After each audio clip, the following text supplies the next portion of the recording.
পড়ার টপিক হচ্ছে কি আজকে উদ্ভিদ পরিচিতি। কি পরিচিতি? উদ্ভিদ পরিচিতি। দেখেন আমরা বলছিলাম কি একটা উদ্ভিদের অংশ কয়টা? পাঁচটা। একটা উদ্ভিদের অংশ কয়টা? পাঁচটা। কি কি? মূল বা শেকড়, কথা বলবেন না, মূল বা শেকড়, কাণ্ড, আরেকটা কি? পাতা। মূল, কাণ্ড, পাতা, তাই না? আর বাকি দুইটা অংশ কি? ফুল, ফল। ফুল ও ফল। আমরা কি বলছিলাম? ফুল ও ফল কি সকল উদ্ভিদের হয়? না। সকল উদ্ভিদের হয়? হয় না। তাহলে দেখেন আমরা বলছিলাম, তাহলে আমরা কি বলছিলাম? উদ্ভিদের প্রধান অংশ কয়টা? উদ্ভিদের প্রধান অংশ কয়টি? তিনটি। কি কি? মূল, কাণ্ড, পাতা, তাই না? আমরা আজকে এই তিনটা সম্পর্কে একটু ধারণা নিব। আমরা তিনটা সম্পর্কে কি করব? ধারণা নিব। এই তিনটা সম্পর্কে আমরা বর্ণনা করব। দেখেন তাহলে মূল বা শেকড়, মূল বা শেকড়। দেখেন একটা উদ্ভিদের মূল বা শেকড় কোথায় থাকে? মাটির নিচে থাকে। যখন বলছি আমরা মূল বা শেকড় উদ্ভিদের মাটির নিচের অংশ, এটা কোথাকার অংশ? মাটির নিচের অংশ। এই দেখেন মূল বা শিকড় কি কাজ করে? মূল বা শিকড়, দেখেন মূল বা শিকড় গাছকে মাটিতে আটকে রাখে, তাই না? মাটিতে কি থাকে? আটকে রাখে। আরেকটা কি করে? এই গাছকে সোজা হয়ে দাঁড়িয়ে থাকতে সাহায্য করে। এখন যদি গাছের শিকড় আমি কেটে দিই তাহলে গাছটা হেরে যাবে না? হ্যাঁ, গাছটা হেরে যাবে। তাহলে এই মূল বা শিকড় কি কাজ করতেছে? গাছকে সোজা হয়ে দাঁড়িয়ে থাকতে সাহায্য করছে। এতটুকুই হচ্ছে আমার মূল বা শেকড়ের পড়া। এরপর দেখেন আমরা কি করব? কাণ্ড। কি করব আমরা? কাণ্ড। তাহলে দেখেন মূল, শেকড় ও উদ্ভিদের অন্যান্য অংশের মধ্যে সংযোগ স্থাপন করে কে? কাণ্ড। দেখেন মূল বা শেকড়, পাতা এবং উদ্ভিদের যে সকল অঙ্গ রয়েছে এর মধ্যে সংযোগ স্থাপন করে কে? কাণ্ড। এরপর দেখেন এই যে একটা কাণ্ড, তাই না? এটা একটা উদ্ভিদের কাণ্ড। এই দেখেন এই কাণ্ড থেকে আরো শাখা প্রশাখা বের হয় না? এই কাণ্ড থেকে কি বের হয়? এই কাণ্ড থেকে আরো শাখা প্রশাখা। এখান থেকে কি তৈরি হয়? পাতা তৈরি হয়। এজন্য দেখেন লিখছি আমরা এতে শাখা প্রশাখা, পাতা ও ফুল ফল থাকে। আর আমরা কি বলছিলাম? যে কোনো উদ্ভিদের যদি আমরা ফল পেতে চাই তাহলে সেটাকে কিসে পরিণত হতে হবে? ফুলে পরিণত হবে, তাই না? এইজন্য আমরা বলছি এতে শাখা প্রশাখা, পাতা ও ফুল ফল থাকে। এরপর আমরা কি করব বলেন তো? পাতা। এরপর আমরা কি করব? পাতা। তাহলে দেখেন আমরা জানি কি অধিকাংশ উদ্ভিদের পাতা কেমন হয়? চ্যাপ্টাও কি রঙের হয়? সবুজ রঙের হয়। দেখেন আমরা বলছি অধিকাংশ উদ্ভিদের পাতা দেখতে সবুজ ও চ্যাপ্টা। কেমন দেখতে? সবুজ ও চ্যাপ্টা। এখন এই যে একটা পাতা দেখেন, এখন এই পাতায় এই অংশটাকে আমরা কি বলি? বৃন্ত বা বোটা। আর দেখেন এই অংশটাকে আমরা কি বলি? এই পুরো অংশটাকে আমরা কি বলি? পত্রফলক। আর এই অংশটাকে কি বলবো? শিরা ও উপশিরা। এই অংশকে কি বলবো আমরা? শিরা ও উপশিরা।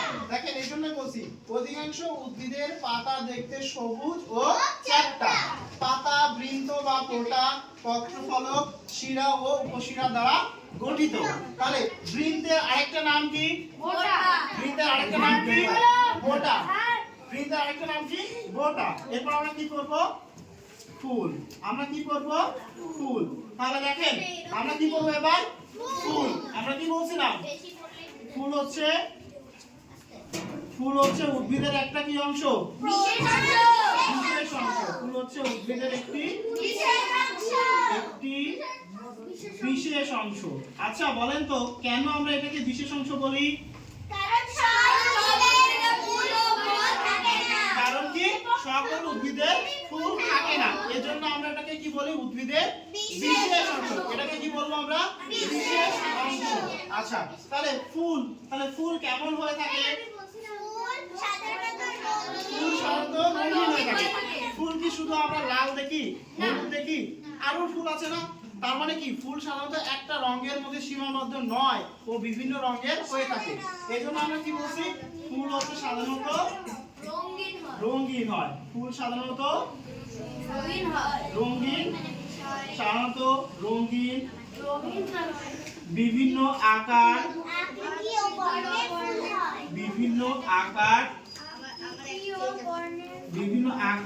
আকৃতি ও বর্ণের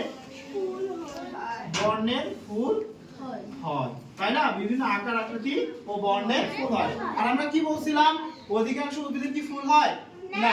তাহলে আমি লিখতে পারবো কি, অধিকাংশ সব উদ্ভিদের কি হয় না, ফুল হয় না। সব উদ্ভিদের ফুল থাকে না, তাই না?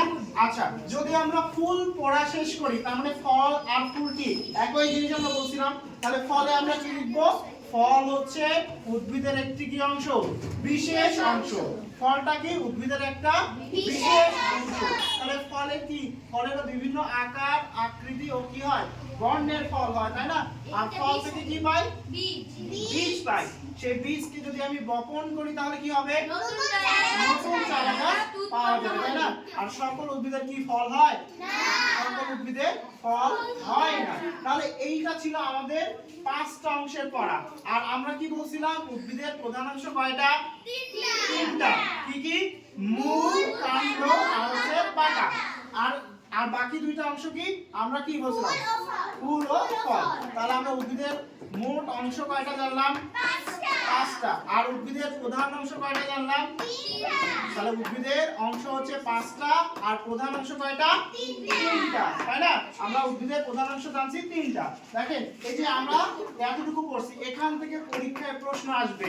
কি প্রশ্ন আসবে, উদ্ভিদের অংশ কয়টি, উদ্ভিদের অংশ কয়টি এবং তা সংক্ষেপে বর্ণনা করো, এবং তা সংক্ষেপে বর্ণনা